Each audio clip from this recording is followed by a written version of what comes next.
Buenos días de nuevo. Once again, good morning. We have already finished our first part in the morning on the importance of culture in the European integration process with Mercedes Giovinazzo Marín. She's archaeologist and director of the Interarts Foundation in Barcelona. It's an NGO specialized in cultural cooperation at international level. Since 2008, she presides the executive committee of the European Network of Cultural Organizations. She has had many projects, many cooperations done with regard to culture and cultural organizations. So she's going to be talking about culture and development cooperation from the point of view of an NGO. Thank you. Buenos días. Good morning. I have removed the lectern because I prefer to see you in front of you. My name is Mercedes Giovinazzo. That is, I have both sides, the Italian and the Spanish. I'm going to speak Spanish because it is the language that unites us here, rather than using more alien language for me. It is a great pleasure to be here, and thank you for the Foundation of Yuste for inviting us. As the professor said, this is a pilgrimage that is owed for anyone that is interested in the history of this country and the possibility to see where the most powerful man in those days decided to retire, Charles V. It makes you think, and this is almost an act of humility regarding history. I was surprised and I was interested in a picture of the King Emperor, Charles V, the Emperor, when he abdicates in his King Philip, with that sadness for the division of his empire and to have to handle part of the heritage to the other son. Charles V apologizes for what I understand the exercise of power. He's a man that exerted power for all his life with an immense power over a huge territory, and he says, I apologize. I didn't know that. As the Italians say, if it is not true, it is well brought about. He's a man that exerted power, and he knew how to handle that power and how to give way to others. And this should make us reflect in this time, which is perhaps less complex than in other eras, but is complex enough. This is an environment which is really spectacular, and I would like all of us to be aware of the privilege we have of being here and to enjoy this site. Franz de Reuter has told us that there are 385 million children who are dying of hunger and 50 million of children refugees. So we are a small island in Europe, which is very important, and I believe very strongly in the European project, but we are only a part, which is a very privileged part in the world today, and which for me, and I will come back at the end of my 30 minutes, I will go back to cry over one's misery and not to look beyond ourselves. Miguel invited me saying, speak about what you do. So it is important to say what Interarts is doing for the past 20 years in this sector of culture. I have a PowerPoint that I'm not going to use in its order. I'm quite disordered, and excuse me, but I'm going to be improvising a bit. I will start by talking of Interarts, but I will speak of two things. First, what we do, and from what we do, small keys for reflection, and this has to do with the cooperation, cultural cooperation projects, and particularly cooperation for development. And the other bit is the responsibility, the civil responsibility that was talked about by Steve Austin, and what the cultural sector is not doing sufficiently well. And I'm going to give you a concrete example.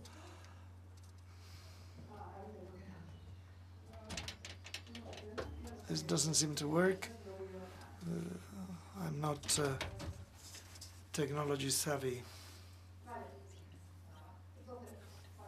Avanzo, lo está haciendo al revés. Vale, entonces, las dos cosas de los que...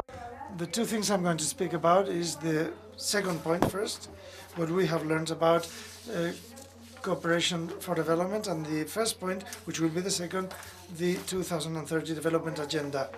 I will do this from these two perspectives. What is my experience in Interarts, where I work? It is what is called a civil society organization, a CSO, which is an organization of the civil society, but it's also an NGO. And we have the recognition by the Ministry for Foreign Affairs as an NGO for development. 20 years of experience and 20 years of a crisis after another. We are an organization that lives out of what it generates. We have no funding for the running costs. We have no subsidy that pays our salaries. We work on the basis of the projects we generate and what comes to the coffers of our organizations. We are very small, and this is quite important. Our budget is 1.5 million per year, which is not much in this sector, nor in the NGO sector. However, we are there for the past 20 years, so we probably are doing something well, always with the idea that we have never guaranteed our future. It's a constant invention that we have to fight for. Second aspect comes from the experience in this network, Culture Action Europe, where we have been very present as Interarts, which is an organization that agglutinates nowadays some 115 member organizations, and which is a political platforms for arts and culture in Europe. This is its mission. From Interarts, and I'm going to the end now, its mission is to contribute to the human development from a cultural approach. We are a foundation, that is our legal constitution. We also have a small enterprise and an association of exchange with Peru, because we operate in Latin America and Europe. 5 examples of projects we are carrying out or that we have just finished, because I think they illustrate what we know how to do. They illustrate what yesterday came up. There are finance sources in the world, but not all come from the entities who are responsible for culture. Yesterday we spoke about Creative Europe, but none of these projects on the screen are financed by Creative Europe. The first one, Brokering Migrants' Cultural Participation, deals precisely with integration of migrants in Europe in the public culture organizations. It was a project of 2 years with 5 participant countries. One colleague of project is here, Cristina Tamirano, who will speak later. I don't want to enter into details, but it was funded by the DG Home and Justice and the DG Asylum and Migration. So there are opportunities in other sectors that can be relevant for what we do in this world of cultural cooperation. From this project, certain things came up. First, a small research of what happens in these 5 countries from a normative point of view, but also from the point of view of the management of diversity in the public cultural organizations. And through a number of learning partnerships, we establish a network of organizations which work and are interested in these themes, particularly from the educational and social sectors. And I want to underscore this because we often have to learn to work with those who are the sectors which are neighboring our cultural area. The second project is a research project funded by the H2020 program of the European EU, the Research and Innovation. It is a social platform on cultural heritage and European identities. 6 great European universities and a small entity of the cultural sector, which is us. 6 huge academic dinosaurs and us as a small entity. We help them in the consortium, and I respect very much academia, but where they are usually very fragile, and I leave it at that. The dialogue with the professional sector of non-academic nature. What we do is playing a brokering role in this social platform where the results of research are debated with the practitioners in the sector. Online instruments and in situ meetings. From this project, there will be a proposal made, both of research and also recommendations for policies. The third one, I want to underscore it because it is a project funded, in this case, by DG NEAR, the one that manages the relations with neighboring countries, through the MedCulture program.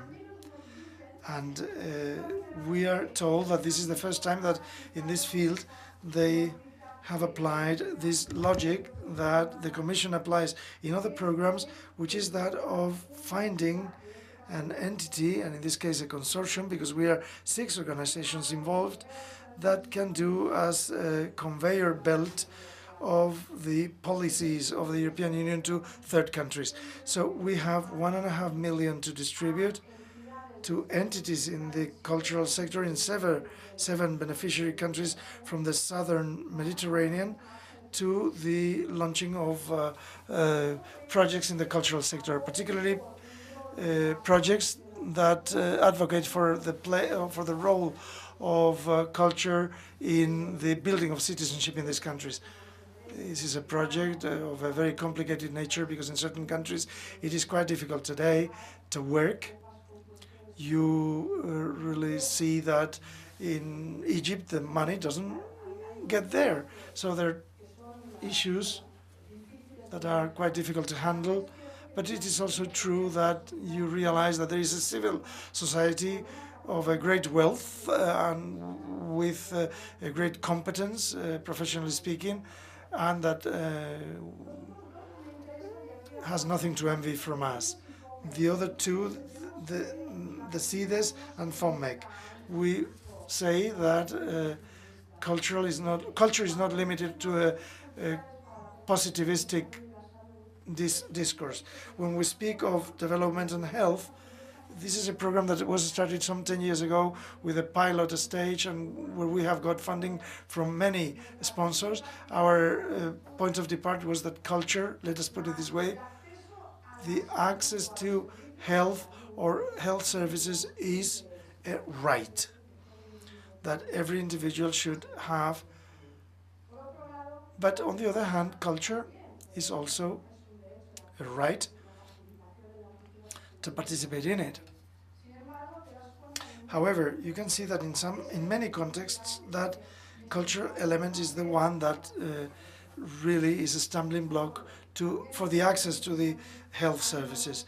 In the health services, there is a logic in those who are in charge of handling the service to understand the person that they have in front of them and which could be the elements that create barriers and inability to work. We have been in countries like Peru, Ecuador, Bolivia, Mali, and we have replicated the project also in Spain. And the last one is FOMEC, is something that is very fashionable now. It's being criticized a bit. It's the intersection between economic and creativity. From our point of view, and we have been about 10 years working on that, with funding from various sectors, our point of departure is that creativity is an element of development at a local territorial level. The micro-entrepreneurship, particularly in complicated territories such as, in this case, countries where we have worked, Honduras, Nicaragua, Colombia, Peru, or Senegal, to mention a few. There are three small conclusions that we get from here. It is important to do what one likes to do. It is important at least to try it. I have always believed that even if we work in this sector, this is a job. This is a job that has to be remunerated, and you have to be able to earn your life. But we have to be realistic regarding the environment where we are. Perhaps we have been in a sweet period some 10 years ago, but now this is a very weak period.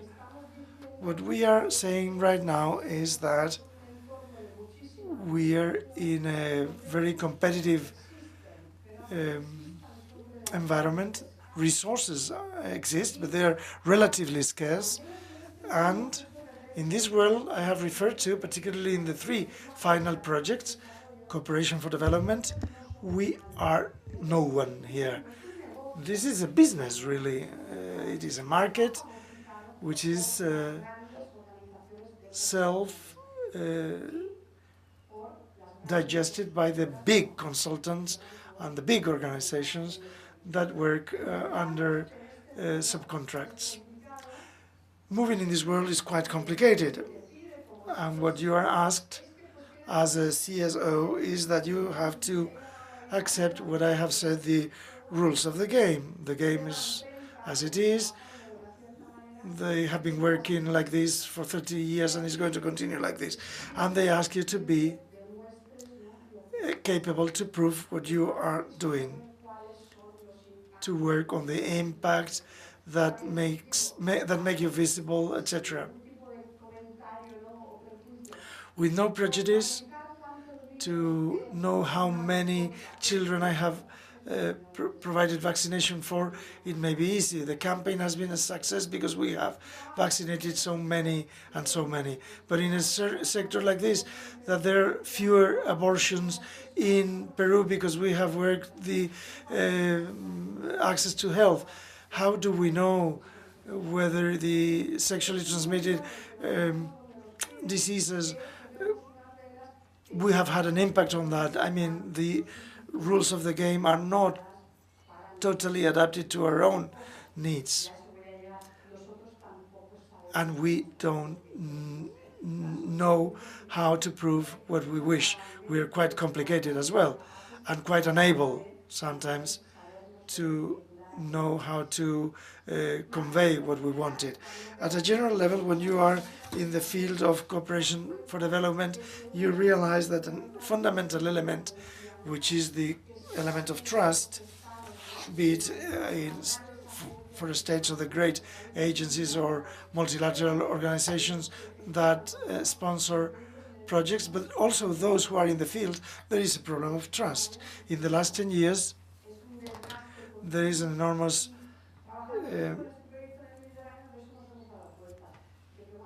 difficulties, particularly there's enormous difficulty, and in the Mediterranean we can see that this is even more difficult. We believe that culture is a specific sector of action which promotes and supports human development, but perhaps we are not able to show it or perhaps to advocate for it sufficiently well. And this brings me to the other topic,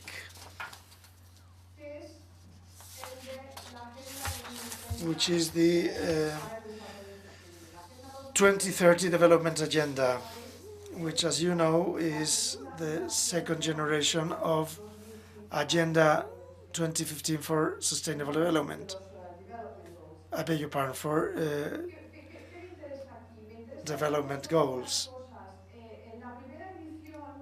In the first edition of the Agenda for Development,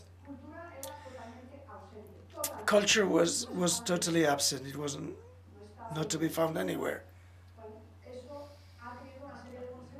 This had a series of consequences that we have lived in those 15 years from 2000 to 2015. The 2030 Agenda mentions culture in the preamble. 2030 Development Agenda is United Nations, let's put it in context, a document that was passed in September 2015 in its new version, which has this horizon of 15 years. All member states of the UN have signed the protocol of this agenda, and it has entered into force in January 2016. It is a program document. It identifies the goals that should be aimed at by member states. Culture is in the preamble, not in the operative part, or rather it is in the 11.4 goal. And it is the mention that always is found is tangible heritage, architectural heritage. The rest is absent. A little mention here and there in education, but these are other indicators. So it is basically nothing. I believe, as I say, is a failure. We know that the decision taken by the UN are responsibility of the member states. Conversation on culture and development are institutionalized. We know that decision-making processes do not adopt what yesterday we heard several times, a multi-stakeholders approach. Multilateral and multi-level is a fact of life, or should be a fact of life. And there's not no recognition that the role of cultural stakeholders is not considered as strategic. We are the small brother, or rather the ugly duck. What we have been trying is that cultural networks should be included in this world of conversations on culture and development, because we consider that either we did something or it would have been the same. What we managed to get, and although it was a failure, we joined 9 organizations. One of them, the former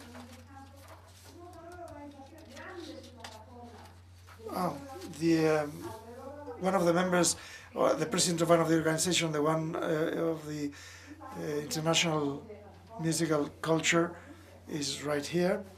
We really are advocating, and there's a difference between advocacy and lobbying, in order to include culture in the 2030 agenda. We made a campaign, we drafted framework documents, we met with representatives from UNESCO and UN, we sent letters, and everything resulted in nothing. Why? Because perhaps read what I have there, we made two basic mistakes. First, to believe that with UNESCO we were going to be able to get something. France spoke about this already. UNESCO, with all the due respect, if there is an ugly duck, that is the mechanism of the United Nations. And within UNESCO, perhaps science and education is something quite relevant, but culture is... We don't know when Irina Bokova goes back to the UNESCO as been chosen as Secretary General of the UN. We made the mistake of choosing the wrong interlocutor, and there is very little specific weight in the negotiation system of the UN. Another mistake we made, I showed their organizations, we covered well Europe, Africa and Latin America. Asia only indirectly through some of the entities that cooperated with us, International Music Council for instance, or IFLA that covers also Asia, but there was an interlocution which was fundamental for this, which was the lobbying of the Americans, of the United States. The Americans, or the gringos, have a lobbying mechanism which is very strong in culture. They're used to survive in a legal framework which is very different from that in Europe. For reasons that are not necessary to explain, we did not integrate them in this discourse. And as things went on, their specific weight is much higher than ours.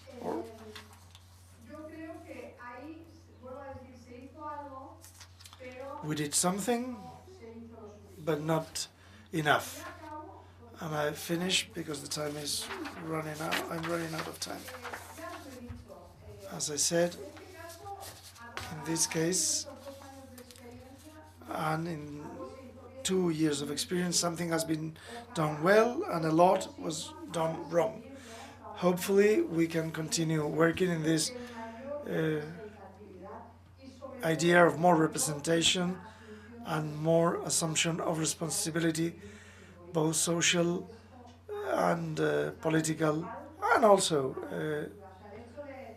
civil. Social, civil and political. We work in the cultural sector, and because of that we're already valuable. This is something which is impossible, that can be used as a supporting speech. The political responsibility that was referred to quite often yesterday and this morning, that political responsibility has to be assumed in depth and as professionals in the sector. I will give you an example. The health sector, and particularly organizations which are specialized in the advocacy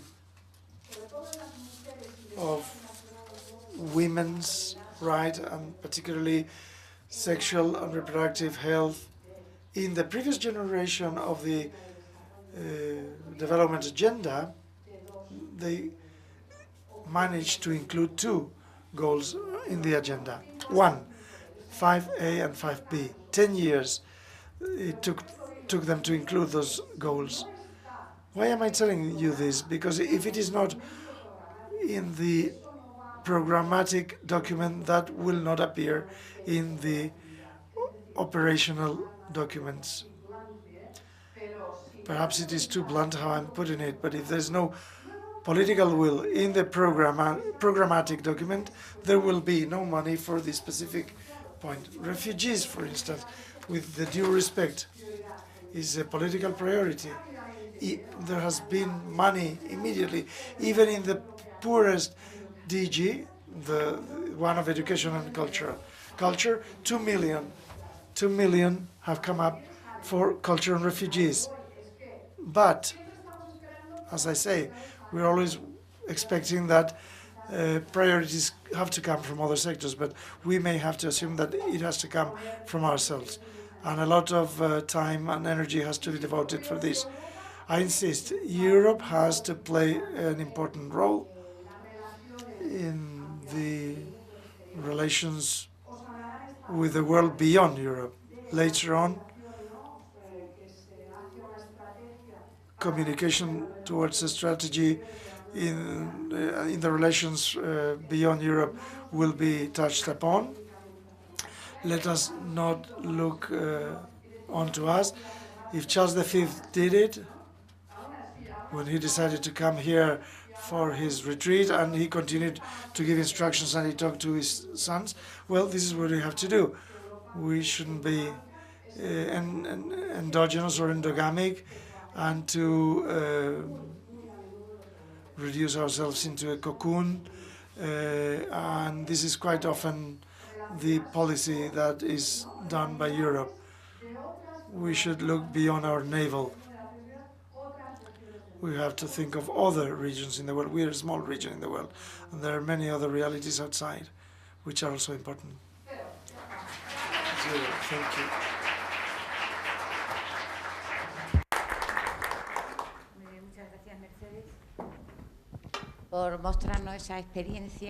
Thank you for showing us this experience. The Interarts Foundation, probably for many young people present here, it'll give you some possibilities, vision.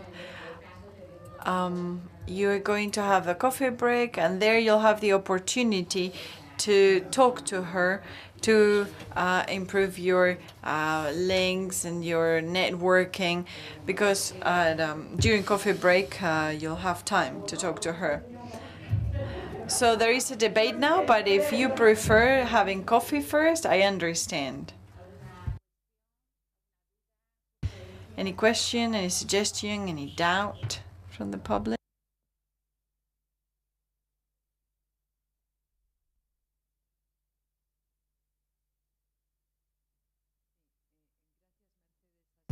Thank you, Mercedes. Beautiful presentation and intervention. For all of us who heard you, it showed us the way of better understanding how culture is managed from European institutional. You have been critical, or you have been very critical when you have criticized them, and I would like to congratulate you because you did very well. I don't know if my question is difficult or hard to answer, because it has to do with the final thing that you mentioned, which is when we need to find money from the smallest general direction from the EU, there is money there, like it happened with culture and refugees. What is the greatest paradigm? What are we going to do? What is Europe going to do with refugees? And what aspects of the European culture can be integrated by refugees? What are the strategies, if any? Or is it more towards education and not culture for refugees? There is a wide array of possibilities. I don't know what are the directives from the EU institutions on what to do with refugees in the field of education and culture. I don't know if I can answer that question because it's a very wide question.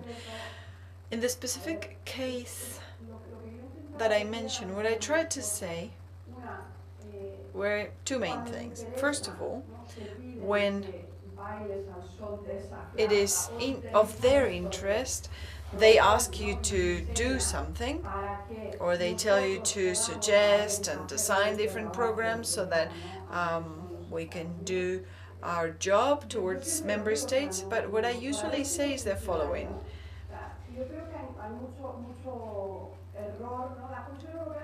The European Commission is, as any secretariat by an intergovernmental organization, but different, but it's pretty much the same. It has to serve member states. Member states say, well, now management of the refugee crisis is a priority. In this case, A, there was not much money. B, we requested pilot projects to highlight the ability that the culture sector has to have relationship with refugees, and through culture and education we could improve their integration in their receiving society. I think that's what it was. And that's about it. I mean, I don't think that in this case, but I do not know much about it, I have to admit that. I think instructions came from above. And I always explain that when I worked at the Council of Europe many years ago, one day our boss said, "It's time to talk about diversity. Member states want us to talk about diversity, so we need to do that. So you here, draft a text base for a declaration or for a statement." And that's how it works. So we worked, and in 1999 we issued the European Declaration on Cultural Diversity. Nobody knows about it. And Council of Europe went to UNESCO and they said, "Come on, buy this so it's a universal declaration." And then somebody said, "Oh yeah, that's very important, so let's draft a convention." So we're still basing ourselves and our work on a text that, as France said, it does not have any monitoring control or funding control. So even if it's very interesting text, and it is, but since there is no monitoring or funding, then it's just lettre morte. I'm sorry, I don't know if I'm answering to the question, but what I meant to say is that the mandate comes from above, and they say, well, you just have to issue this draft or this other and get the money from any pocket you can so that we can raise some budget, and that's how things work. Augusto? I think you've explained it very well. That's how it works. It's a very burning issue, and it's one of the social and political events that is happening right now. And I imagine and I understand that the Commission cannot be set aside of this topic that is so important, that refugee crisis. So a pilot project was launched, and they told us not to advertise it much, and I have to admit that, because the budget is not very high. It's projects up to 100,000 euros, but they're not interested in having many applicants. We just didn't pay attention to that. We, of course, advertised it, and so there were many applicants, and we have statistics now on results and on the outcomes. There has been a Spanish project that has been selected, but from above, well, first the call for proposals, it was, as I explained yesterday, 3 countries had to apply, same conditions as a cooperation action for Creative Europe project. But what they insisted on was that they were going to give it to long-standing institutions that were based on the social aspects. So culture was not the main focus. Usually, cultural institutions have applied for these projects because it came from DG Culture, but it is a paradox that we will really see in results. They said that projects had to come from a long trajectory in the field of social integration. So culture and all these topics were not really the main focus. And the work plan has taken a long time to be approved, and projects are not for October. Now they're going to start in November. That's something I mentioned yesterday. And the focus is refugees. Cross-cutting approach, but the main thing is the social inclusion.